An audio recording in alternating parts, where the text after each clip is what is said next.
In a small, quiet town where everyone knew each other's names, there lived a family that seemed just like any other. The mom worked part-time at the local bakery, always bringing home fresh bread for dinner. The dad was a mechanic who loved fixing cars after hours in his garage. And then there was their daughter, a bright-eyed teenager with a big smile and an even bigger heart. She wasn't perfect, no one is, but she had dreams of becoming an artist, traveling the world, or maybe even writing stories someday. Lately, though, something felt off. Her mom noticed it first. It started with little things, like how her daughter would suddenly go silent when her dad walked into the room, or how she'd avoid sitting next to him during meals. At first, the mom brushed it off as typical teenage mood swings. After all, kids change as they grow older. They get moody, secretive, and sometimes act strange around their parents. That's normal, right? But this wasn't normal. Not really. One evening over dinner, the mom asked casually, "Is everything okay between you two?" Pointing her fork toward her husband and daughter. The girl froze mid-bite, her fork hovering awkwardly above her plate. "Yeah, why wouldn't it be?" she replied quickly, almost too quickly. Her voice cracked slightly, betraying the nervousness behind her words. The dad chuckled, clearly oblivious. "She's probably just being dramatic," he said with a shrug, returning to his food. The mom frowned but didn't push further. Still, the unease lingered. A few days later, the family found themselves at the local clinic. The daughter, let's call her the girl from now on, had been complaining about stomach pain for weeks. Nothing serious, she insisted, but enough to warrant a checkup. So, off they went. The three of them crammed into the car, driving through streets lined with trees shedding golden leaves. At the clinic, the atmosphere was calm. Soft music played in the background and the air smelled faintly of disinfectant. The waiting area was half empty, save for an elderly couple flipping through magazines and a young boy playing with toy cars on the floor. The girl sat stiffly, beside her dad, her knees pulled close to her chest. She kept glancing at him out of the corner of her eye, as if afraid he might do something unexpected. Her mom noticed again. "Are you cold?" she whispered, reaching out to touch her arm. The girl shook her head, forcing a smile. "No, I'm fine." When their turn came, they were ushered into a small examination room. The walls were painted a soothing shade of blue, and posters about healthy eating hung neatly beside the sink. A friendly doctor greeted them, introducing himself with a warm handshake. He looked kind, trustworthy, the kind of person you'd want, taking care of your family. "So," he began, pulling up a chair, "what seems to be the issue?" The girl hesitated, glancing nervously at her dad before answering. "It's just, my stomach hurts sometimes, like here." She pointed vaguely to her lower abdomen. The doctor nodded thoughtfully. "Any other symptoms? Nausea, fever, anything unusual?" "No," she mumbled, shaking her head. "Just the pain." Her answers were short, clipped. She avoided making eye contact, fidgeting with the hem of her shirt instead. The doctor raised an eyebrow, sensing something beneath the surface. He glanced at the parents, noting the dad scrolling absent-mindedly on his phone while the mom watched, her daughter with concern. "Well," the doctor said finally, standing up, "let's take a closer look. We'll do an ultrasound to rule out anything serious." The word ultrasound made the girl flinch visibly. Her hands clenched into fists, and her breathing quickened. The mom noticed this time too. "Hey," she said softly, placing a hand on her shoulder. "It's okay. It won't hurt." The girl forced another smile, though her eyes betrayed her fear. As she lay down on the examination table, the doctor rolled the machine closer. He applied some cold gel to her stomach, causing her to shiver. Through it all, her dad remained seated nearby, still engrossed in his phone, seemingly unaware of the tension filling the room. The doctor moved the probe slowly across her abdomen, studying the monitor intently. For a moment, everything seemed routine. Then his expression changed. His brow furrowed and he leaned closer to the screen, muttering something under his breath. The girl stared at him, her heart pounding in her chest. What did he see? Was something wrong with her? Finally, the doctor turned off the machine and stepped back. His face was pale, his lips pressed into a thin line. Without saying a word, he excused himself, leaving the girl alone with her dad. She tensed up immediately, gripping the edge of the table so tightly her knuckles turned white. Outside, the doctor took a deep breath, trying to steady himself. Whatever he'd seen on that screen, it wasn't good. Not good at all. And just like that, what had started as a simple trip to the clinic turned into something far more complicated and far darker than anyone could have imagined. The doctor's sudden exit left the room heavy with silence. The girl sat frozen on the examination table, her mind racing. What had he seen? Why did he look so troubled? Her father, still seated a few feet away, finally glanced up from his phone. "What's taking so long?" he muttered, more to himself than anyone else. His tone was casual, almost bored, but the girl flinched at the sound of his voice. Every word felt like it carried weight, like it could crush her if she let it. She didn't respond. Instead, she focused on the tiled ceiling above, counting the tiny dots in the pattern to distract herself. 1, 2, 3. Anything to keep her thoughts from spiraling. But no matter how hard she tried, the fear kept creeping back. She could feel her pulse pounding in her ears, each beat louder than the last. Her stomach churned, and for a moment, she thought she might throw up right there on the spot. Her dad stood up abruptly, breaking the silence. "I'm going to see what's taking him so long," he announced, heading toward the door. The girl's heart skipped a beat. No, not now. Not here. She wanted to say something to stop him, but the words caught in her throat. All she could manage was a weak, barely audible, "Wait." He paused for a second, glancing over his shoulder, but then shook his head and walked out anyway. The door clicked shut behind him, leaving her alone. For a brief moment, she felt relief wash over her. Alone. Finally. She let out a shaky breath, her body sagging against the table. But the relief didn't last long. Her mind raced even faster now. Where had her dad gone? Was he looking for the doctor? And what would happen when they came back? She hugged her arms around herself, trying to hold everything together, but it felt like the walls were closing in. Minutes passed, or maybe it was only seconds. Time seemed to blur. Then, the door opened again. The doctor stepped inside, followed closely by her father. The girl stiffened immediately, her muscles tightening like coiled springs. She forced herself to sit up straight, clutching the edge of the table as if it were the only thing keeping her grounded. "Everything all right?" her dad asked, his voice calm but edged with impatience. The doctor hesitated, his eyes darting between the two of them. For a split second, he looked unsure, like he was weighing his next words carefully. Then he cleared his throat and spoke. "There are some findings from the ultrasound that need further discussion," he said slowly, choosing his words deliberately. "It's important we address this properly." Her dad frowned, crossing his arms over his chest. "What kind of findings? Is something wrong with her?" The question hung in the air, heavy and loaded. The girl held her breath, waiting for the doctor's response. She could feel her palms growing clammy, her fingers trembling where they gripped the table. "Please don't say it," she silently pleaded. "Please don't make me face this right now." The doctor glanced at her, his expression softening slightly. "It's best if we discuss this privately," he said firmly, addressing both parents. "Let's step outside for a moment." Her dad's frown deepened. "Why can't you just tell us here? Whatever it is, we deserve to know." "It's standard procedure," the doctor replied quickly, his voice steady but firm. "Please, follow me."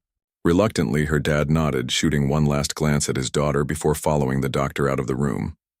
The door closed once again, leaving her alone. This time, though, she didn't feel relief. Instead, dread settled in the pit of her stomach, heavier than ever before. She knew what was coming next, or at least, she feared she did. Sitting there, surrounded by the sterile white walls of the clinic, she allowed herself to think about how it had all started. It wasn't just the stomach pain or the strange behavior. People had noticed. Those were symptoms, yes, but they weren't the root of the problem. The truth was buried deeper, hidden beneath layers of shame and fear. Memories flashed through her mind, late-night whispers, locked doors, promises made under pressure. Each one felt like a brick added to the wall she'd built around herself, isolating her from everyone, including her mom. She wondered if her mom suspected anything. Probably not. If she did, wouldn't she have said something? Wouldn't she have done something? The thought brought tears to her eyes, blurring her vision. She blinked them away quickly, refusing to cry. Crying wouldn't. The room felt like it had been hit by a storm. The air was thick with tension, and the silence that followed her dad's exit was deafening. Her mom sat frozen, her hands trembling as they covered her mouth. Tears welled up in her eyes, but she didn't let them fall. Not yet. Instead, she stared at the closed door, as if willing her husband to walk back in and explain everything away. But he didn't return. The sound of his footsteps faded down the hallway, leaving behind only the weight of what had just been said. The girl sat on the edge of the examination table, her legs dangling over the side. She wanted to disappear, just vanish into thin air. Her heart raced, pounding so hard she thought it might burst out of her chest. Every word the doctor had spoken replayed in her mind, each one heavier than the last. Abuse, trauma, child protective services. Words she'd spent years trying to ignore, hoping they'd somehow go away if she stayed quiet long enough. But now, they were real. They weren't just thoughts anymore. They were being spoken aloud, out in the open for everyone to hear. Her mom finally turned to look at her, her face pale and stricken. "Is this true?" she whispered, her voice barely audible. Did your father do something to you?" The question hit the girl like a punch to the gut. She swallowed hard, her throat dry and tight. How could she answer that? How could she put into words the things she'd buried deep inside for so long? She opened her mouth to speak, but no sound came out. Instead, tears spilled down her cheeks, hot and uncontrollable. She couldn't stop them, even though part of her wanted to. Crying meant admitting it was real. Crying meant facing the truth. Her mom rushed to her side, pulling her into a hug. It was awkward at first. The girl stiffened, unused to such closeness, but then she collapsed into her mother's arms, sobbing uncontrollably. For the first time in years, she let herself feel everything. The fear, the anger, the shame. Her mom held her tightly, rocking her back and forth like she used to when she was little. "I'm so sorry," her mom murmured over and over again, her own tears falling freely now. "I'm so sorry I didn't see it sooner." The doctor watched from a distance, giving them space but staying close enough to intervene if needed. He knew moments like this were delicate, fragile even. One wrong move could shatter the fragile trust beginning to form between mother and daughter. So, he waited patiently, jotting down notes on his clipboard while keeping an ear out for any signs of distress.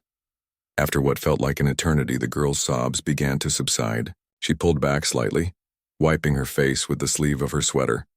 Her mom handed her a tissue, brushing stray strands of hair away from her damp cheeks.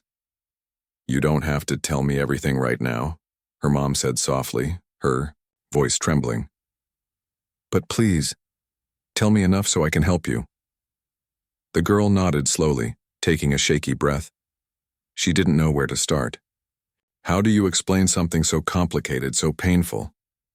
She decided to begin with the simplest part, the thing that had brought them here in the first place.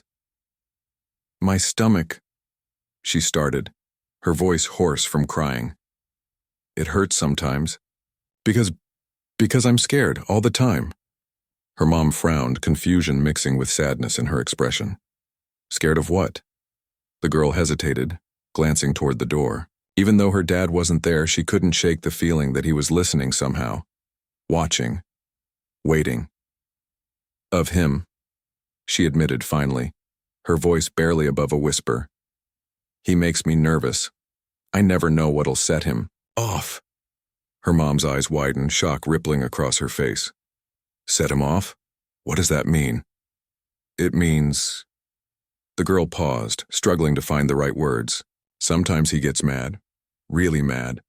And when he does, he doesn't act like himself anymore. Her mom's hand flew to her mouth again, stifling a gasp. "Has he ever hurt you?" she asked, her voice cracking under the weight of the question. The girl looked down at her lap, twisting the tissue in her hands. She didn't want to say it. Saying it made it real, but she also knew she couldn't keep hiding forever. Slowly, she nodded. "Not always on purpose," she added quickly, as if trying to defend him. "But sometimes, yeah, sometimes it hurts." Her mom's entire body seemed to deflate, collapsing under the weight of the revelation. She reached out, gripping her daughter's hand tightly. "Why didn't you tell me?" she asked, her voice breaking. "Why didn't you come to me sooner?" "I tried," the girl replied, her voice choked with emotion. "But every time I did, he found out. And then it got worse. He told me no one would believe me if I said anything, that they'd think I was lying or exaggerating." She paused, swallowing hard. "And honestly, I wasn't sure you'd believe me either." Her mom flinched, guilt washing over her face. "Oh, sweetheart," she murmured, pulling her daughter back into another hug. "I should have seen it. I should have known." "It's not your fault," the girl whispered, surprising even herself with the words. "He's good at pretending. To everyone. Even to you." They sat like that for a while, clinging to each other as the reality of the situation settled in. Neither of them noticed the doctor quietly slipping out of the room to make a phone call. By the time he returned, his expression was grim but resolute. "Child Protective Services is on their way," he informed them gently.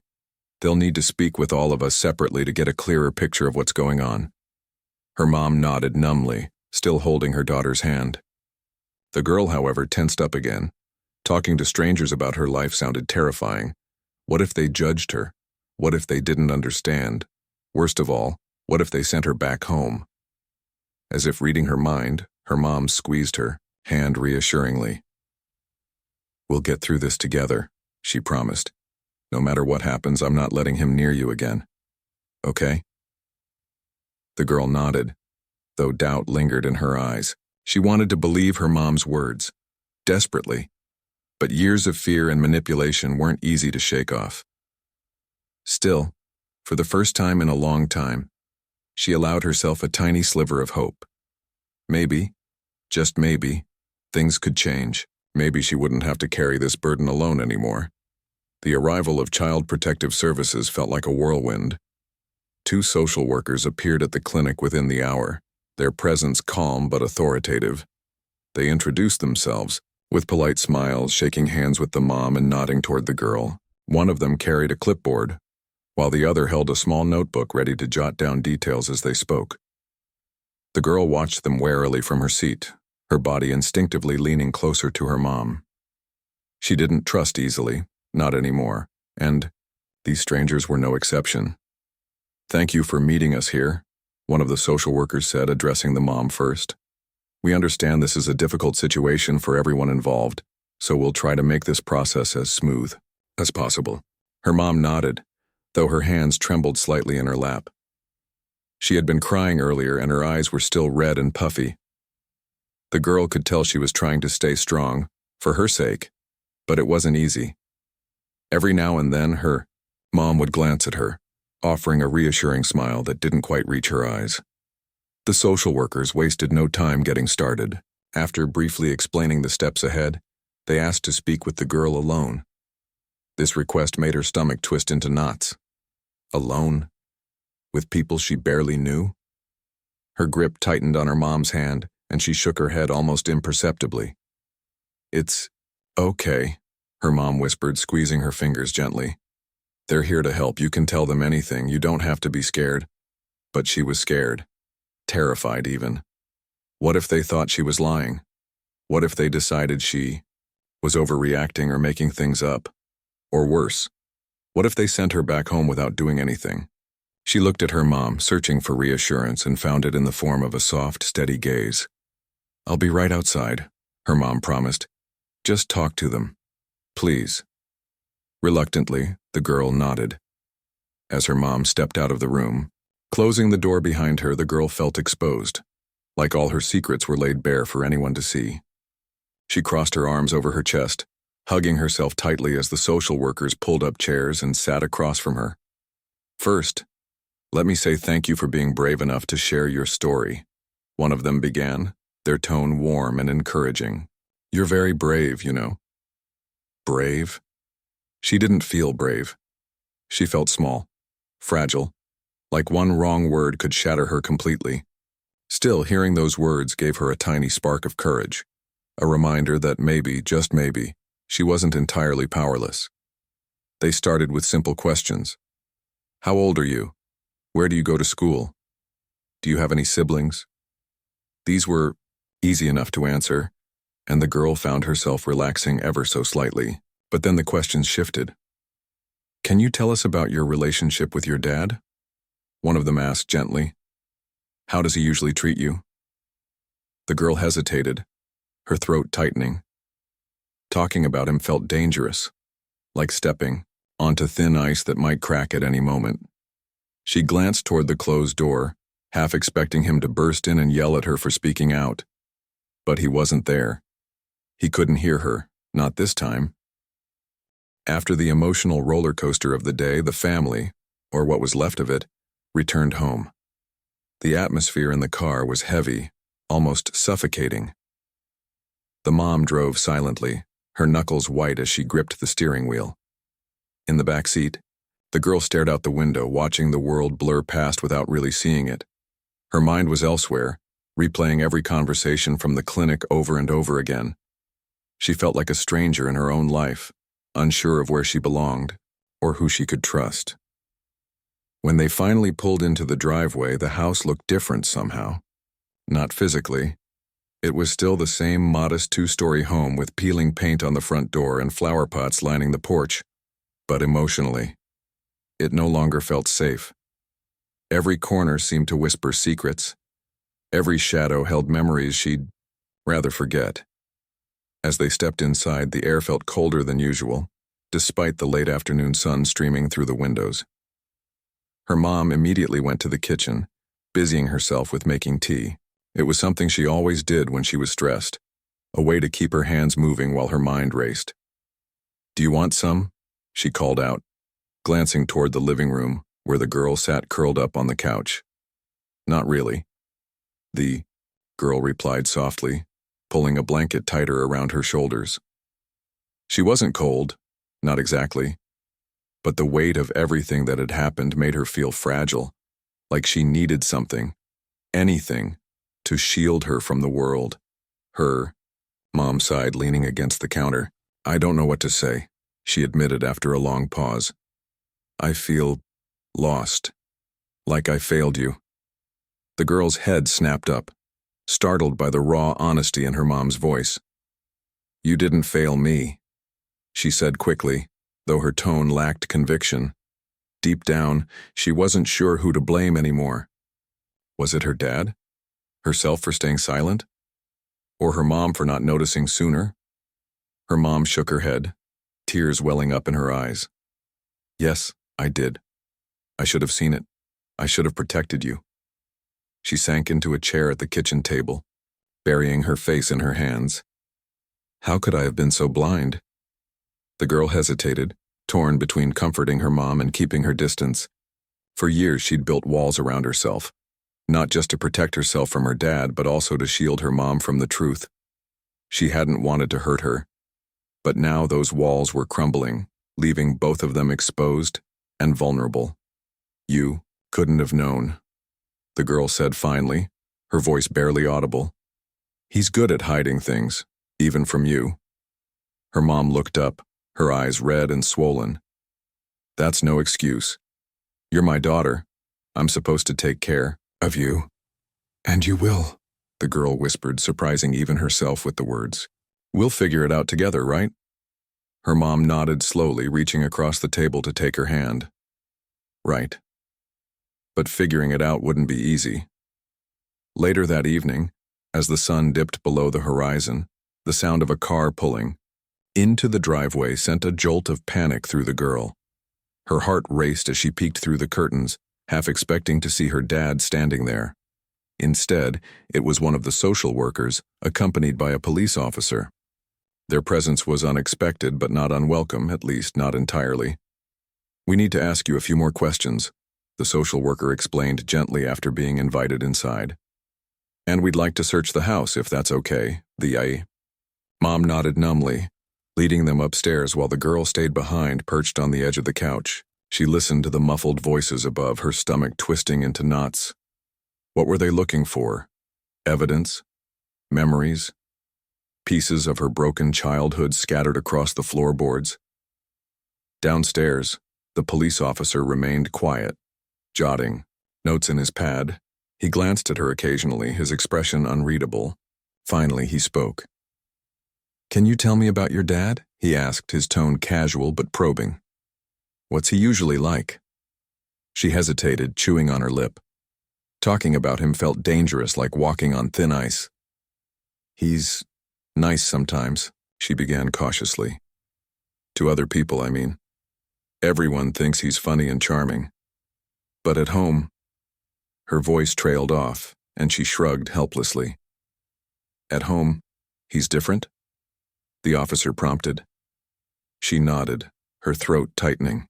"Yeah, at home he gets mad easily, and when he does..." She paused, struggling to find the right words. "Sometimes he says things that hurt, or he grabs me, just to make a point." The officer nodded slowly, writing something down. "Does your mom ever witness these moments?" "Not really," she admitted. "He's careful around her. Around everyone except me." Upstairs, the search continued. The social worker opened drawers, flipped through papers, and examined photos. On the walls. They weren't accusing anyone. They were simply gathering information, piecing together a puzzle that had been hidden for far too long.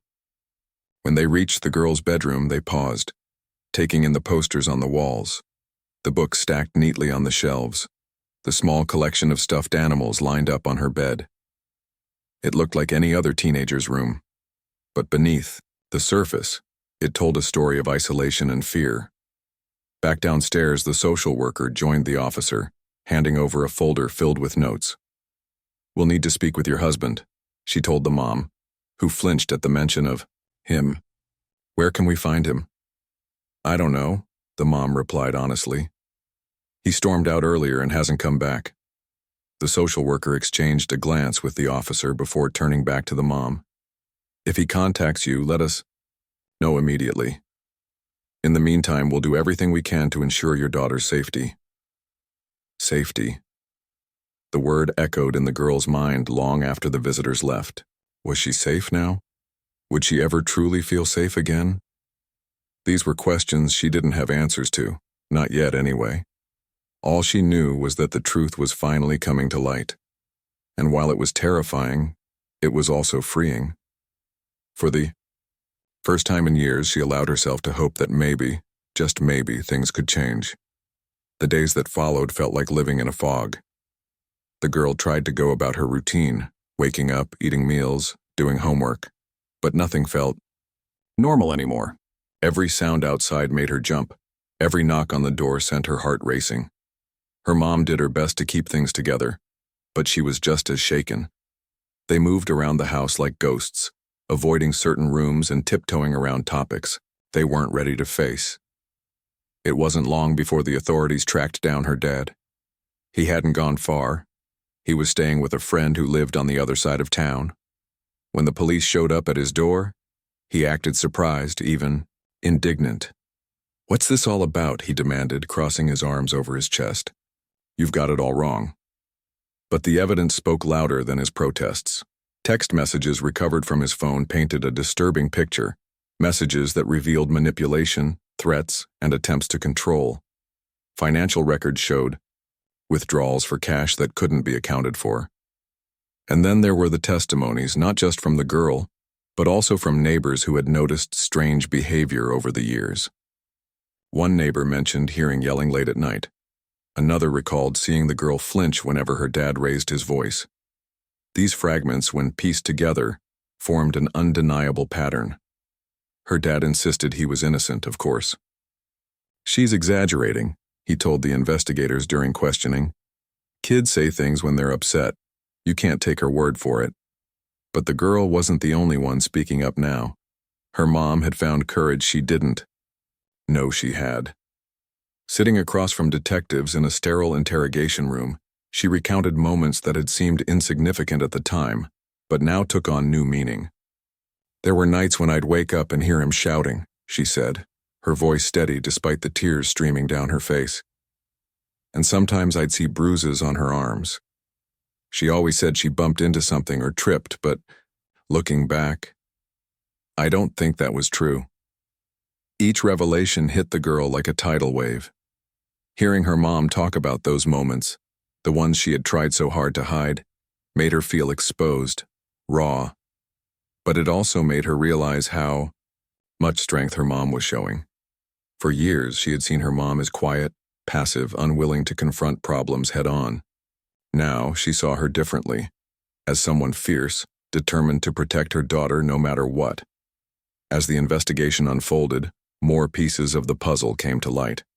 A teacher from the girls' school remembered noticing changes in her behavior during parent-teacher conferences.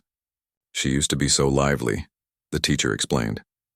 "But lately she seemed withdrawn, distracted. I asked if everything was okay at home, but she just shrugged it off." Even her dad's coworkers chimed in, describing how he would often call out sick or leave work early without explanation. "We thought it was odd," one of them admitted. "But we never imagined anything like this." With each new detail, the case against him grew stronger. By the time the authorities formally charged him, the weight of the accusations was overwhelming. Abuse, intimidation, emotional manipulation. It was all there, documented and undeniable. Still, he refused to admit guilt.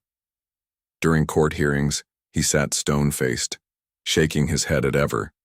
The days after the trial felt like stepping into uncharted territory. The girl and her mom were free, finally free, from the shadow that had loomed over their lives for so long. But freedom didn't mean everything was suddenly okay. There were still scars, both visible and invisible, that needed time to heal. And healing wasn't a straight line. It was messy, unpredictable, and often painful. At first, the silence in the house was deafening. Without her dad's loud voice, filling the rooms, the absence felt strange, almost unnatural.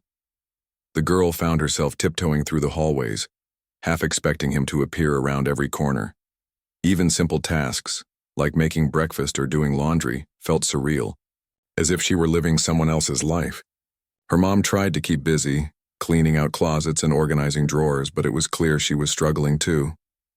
Every now and then, she'd stop what she was doing and just stand there, staring into space, lost in thought. One evening, as they sat together on the couch watching TV, the girl finally broke the silence. "Do you think he'll ever come back?" she asked softly, her eyes fixed on the screen even though she wasn't really paying attention. Her mom hesitated, setting down the book she'd been pretending to read. "Not if I have anything to say about it," she replied firmly. "He made his choices and now he has to live with the consequences." "But what if—" The girl trailed off, unsure how to finish the sentence. What if he changed? What if he apologized? What if he convinced everyone he was sorry and deserved another chance? Her mom seemed to understand what she was thinking. "People can say they're sorry," she said gently, "but actions matter more than words. What he did, it's not something we can forget or forgive easily. Not yet. Maybe not ever." The girl nodded slowly, though part of her still held onto a sliver of doubt. Could people really change? She wanted to believe they could, to believe that no one was beyond redemption. But when she thought about all the times he'd promised things would be different, only to break those promises again and again, the hope faded. To help process everything, the girl started seeing a therapist. At first, she was hesitant. Sitting in a small office talking to a stranger about her deepest fears and darkest memories sounded terrifying, but her mom encouraged her, reminding her that therapy wasn't about weakness, it was about strength. "It takes courage to face your pain," she told her, "and you're braver than you think." The therapist turned out to be kind and patient, creating a safe space where the girl could share her thoughts without judgment. In their sessions, she began unraveling the tangled web of emotions inside her: fear, anger, guilt, shame. Some days she cried until her throat hurt. Other days she laughed at memories of happier times before everything went wrong. Slowly, she started rebuilding herself, not erasing the past but learning how to carry it without letting it crush her. Her mom joined her for some of the sessions, which surprised the girl. She hadn't expected her mom to open up so much, especially since she'd always been the quieter one in the family. But sitting side by side, sharing their stories and supporting each other, brought them closer than they'd ever been before. They talked about the things they'd missed, the little moments of joy stolen by years of tension, and vowed to create new ones moving forward. Outside of therapy, life began inching toward normalcy. The girl returned to school, where friends greeted her with hugs and whispered questions about what had happened. She didn't tell them everything, that felt too personal, but she let them know she was okay. Really okay, for the first time in a long time. Teachers noticed a change in her too. She participated more in class, raised her hand confidently, and even joined the art club, rediscovering a passion she'd abandoned during the darkest days. Art became her escape, a way to express feelings she couldn't put into words. She filled sketchbooks with drawings, swirling patterns that represented chaos, bold lines symbolizing strength, soft colors capturing moments of peace. One day, her art teacher encouraged her to enter a local contest. "Your work is powerful," she said. "It deserves to be seen." The idea terrified her at first. Sharing her art meant exposing a piece of herself to the world, and vulnerability still felt risky. But with her mom's encouragement, she decided to take the leap. When she won second place in the contest, she cried. Not because of the award itself, but because it reminded her of how far she'd come. A year ago, she wouldn't have believed she was capable of something like this. Meanwhile, her mom worked on rebuilding her own life. She took extra shifts at the bakery, saving money to give them a fresh start. On weekends, she spent hours in the garden, planting flowers and pulling weeds. It was therapeutic, she said, to see something grow after so much destruction.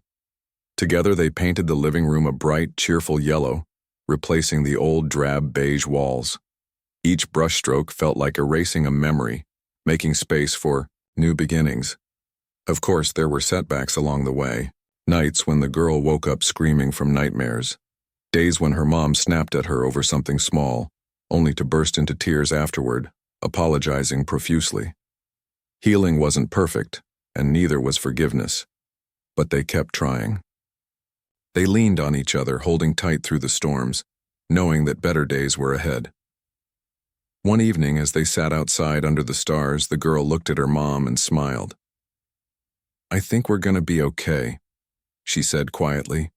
Her mom reached over, squeezing her hand. "We already are," and for the first time in years, she truly believed it. Months turned into a year, and life began to feel less like survival and more like living. The girl and her mom had settled into a rhythm, a new kind of normal that wasn't perfect but was theirs alone. They laughed more now, shared meals without tension hanging over the table, and even started traditions they never would have dreamed of before. Friday nights became movie nights, complete with popcorn and blankets piled high on the couch. Saturdays were for exploring, visiting parks, trying new restaurants, or simply wandering through town, discovering little joys in everyday moments.